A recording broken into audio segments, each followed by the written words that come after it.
ভগবান কৃষ্ণ অর্জুনকে জিজ্ঞাসা করছে, অর্জুন, আমি তোমাকে যে উপদেশ দিলাম এই উপদেশ কি তোমার মাথায় ঢুকেছে, বোধগম্য হয়েছে, বুঝতে পেরেছো? কি তোমার উপলব্ধি বলো? তখন ভগবান কে অর্জুন কি বললেন? নষ্ট মোহ স্থিতির লব্ধা তৎপ্রসাদাৎ মায়াচ্যুত। হে অচ্যুত, হে কৃষ্ণ, আমার এখন মোহ নষ্ট হয়ে গেছে। স্থিতির লব্ধা, আমি এখন স্থিতি, লব্ধা মানে লাভ করেছি। তাহলে ভগবানের কৃপাতে, তৎপ্রসাদাৎ, প্রসাদ মানে কি? ভগবানের কৃপা। হে অচ্যুত, তোমার কৃপায় আমার মোহ নষ্ট হয়ে গেছে, আমি এখন স্থিতি ফিরে পেয়েছি, আমার কি করা কর্তব্য আমি বুঝতে পারছি।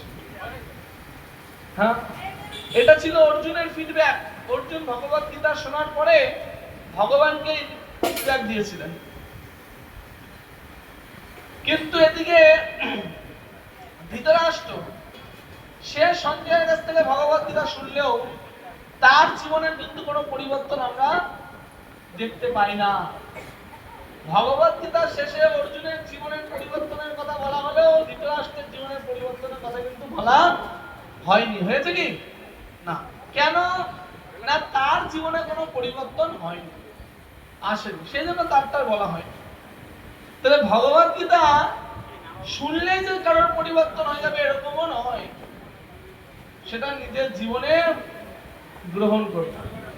দেখেন, অনেকে অনেক বড় বড় লেকচার দেয়, কথা বলে, কিন্তু নিজের জীবনে তার শিক্ষাভাবে গ্রহণ করেন। এইরকম কেবল তোতা পাখির মতো কিছু কথা বলে মানুষের কাছে মিথ্যা বাহবা পাওয়াটাই ভগবত ভক্তির উদ্দেশ্য নয়।